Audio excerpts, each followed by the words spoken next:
তুমি তো জানো দিদির মনটা এখন ভালো নেই।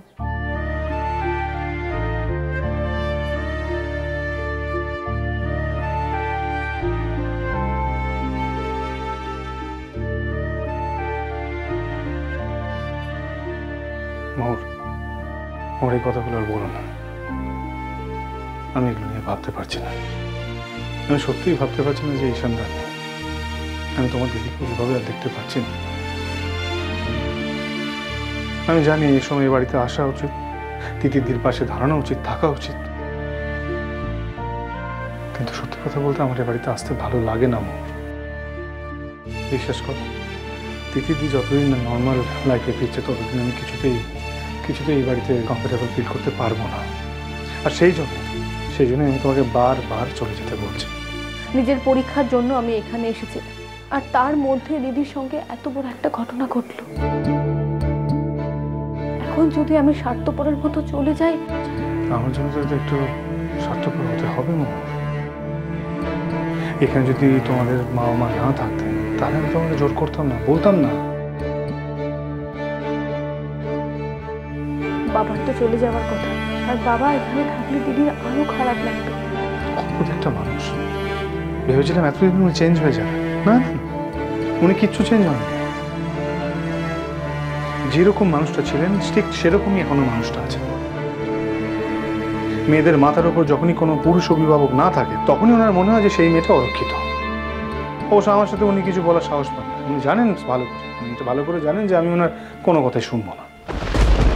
অবশ্য মনে হয়তো উনি আশ্বস্ত ফিল করেন, নয়তো এটা ভাবেন যে ওনার মেয়ের গার্জেন হিসেবে আমি আছি। ঈশানদা চলে গেছে বলে হয়তো দিদির দিকে উনি কখনোই কমপ্লিট ওম্যান ভাবতে পারেন না। এটাই আমার খুব অবাক লাগে, জানো। এটাই আমার বাবা, আর আমার মাকে সারাটা জীবন জ্বলতে হয়েছে। বাবা যদি চলে যায় তাহলে দিদি আর মা খুব ভালো থাকবে, জানো। কিন্তু বাবা থেকে গেলে দিদিকে চূড়ান্ত হেনস্থা হতে হবে। তোমার দিদি তো বলা উচিত, এটা ওর বাড়ি। ও যাকে পছন্দ করবে সেই একমাত্র বাড়িতে থাকবে। এটাই তো মুশকিল। শেষ পর্যন্ত কি এই কথাটা বলা যায়? হাজার হোক উনি তো আমাদের বাবা। তবে আমি ছেড়ে কথা বলবো না। অনেক বাড়াবাড়ি সহ্য করেছি, আর যদি একবার দিদিকে কিছু বলতে দেখি তাহলে আমি নিজেই টিকিট কেটে বাবাকে ট্রেনে তুলে দিয়ে আসবো। হ্যাঁ, তা তুমি পারো। মানে? না, আমার বউটা যা দরজা, তাতে এসব দিকে আমার বউয়ের গুণের কোনো ঘাট নেই। সে তুমি আমাকে যাই বলো। আরে ভালোই তো বলছি, কমপ্লিমেন্ট দিচ্ছি। আমার কোনো কমপ্লিমেন্ট চাই না। কি চাও তাহলে? কি আবার চাইবো? বাবা শোনো, আমি তোমার হাজবেন্ড। হ্যাঁ, তুমি আমার থেকে কমপ্লিমেন্ট চাও না, তুমি আমার থেকে আদর চাও না, আমি আদর করতে চাইছি সেটাও তুমি চাও না। তো আমাদের রেসপন্সিবিলিটি আছে, আমাদের ডিউটি আছে। না না, ওসব এখন কিছু হবে না। না যখন বলেছি তখন না। হঠাৎ যদি দিদি চলে আসে তখন দিদি কি ভাববে বলো তো? দিদি তো খারাপ লাগবে। দিদি তো ঈশানদার কথা মনে পড়বে। হ্যাঁ হ্যাঁ, ঠিক বলেছো তুমি। দেখো, দিদি জানে আমরা খুব সুখী, কিন্তু আমাদের আচরণে যদি সুখ উঠলে পড়ে তাহলে তো দিদির সেটার থেকে কষ্ট হবে। দিদির তো ঈশানদার কথা মনে পড়বে, তাদের সম্পর্কের কথা মনে পড়বে। আচ্ছা বেশ, ঠিক আছে। শোনো, এখন যা হলো না সব কিছু ভিডিও রইল। হ্যাঁ, যখন তুমি বাড়ি যাবে সব কিন্তু একেবারে উসুল করে নেবো বলে। আচ্ছা, এবার তো আমাকে চেঞ্জ করতে দাও। মানে আমি রেডি হইনি। তো আমি তাই বলছি, তুমি তো দাঁড়িয়ে আছো, তুমি মানে রেডি হয়ে নাও। তুমি দাঁড়িয়ে থাকলে আমি কি করে রেডি হব শুনি? কেন, আমার সঙ্গে রেডি হওয়া যাবে না? চেঞ্জ করবো তো। হ্যাঁ, তো তুমি ড্রয়িং রুমে যাবে। আচ্ছা ঠিক আছে, চেঞ্জ করতে হবে, তুমি একটু ফ্রেশ হয়ে নাও। আচ্ছা ঠিক আছে, আমি ফ্রেশ হয়নি। আচ্ছা ঠিক আছে, তাহলে তুমি তাড়াতাড়ি এসো, আমি ড্রয়িং রুমে গিয়ে বসছি। হ্যাঁ শোনো, এসিবিসি কিন্তু বেরিয়ে যাবে, দেরি করো না।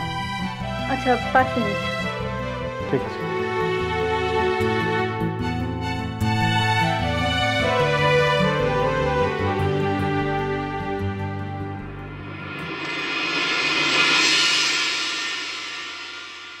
আসতে পারি? আরে কি ব্যাপার? আসুন আসুন, ভেতরে আসুন।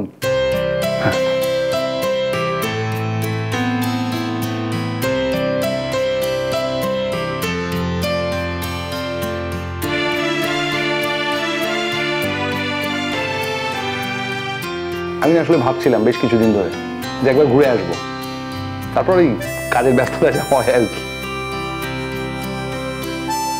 তারপর কি খবর বলুন? খবর যদি সব ঠিক থাকতো তাহলে তো আপনার কাছে আসতাম না। আবার কি হলো?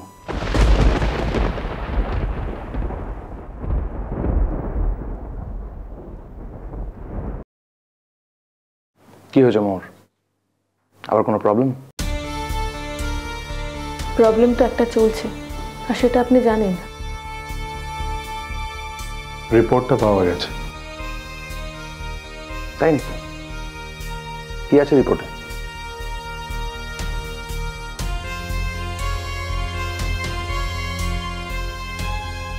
যা আশঙ্কা করেছিলাম সেটাই আছে। স্যার, এই ব্যাপারটা আমি কিছুতেই ছেড়ে দেব না। শ্রেষ্ঠা ম্যামের হাতের ছাপ পাওয়া গেছে। হ্যাঁ, আমি ছেড়ে দিতাম যদি আমার কোনো ক্ষতি না হতো,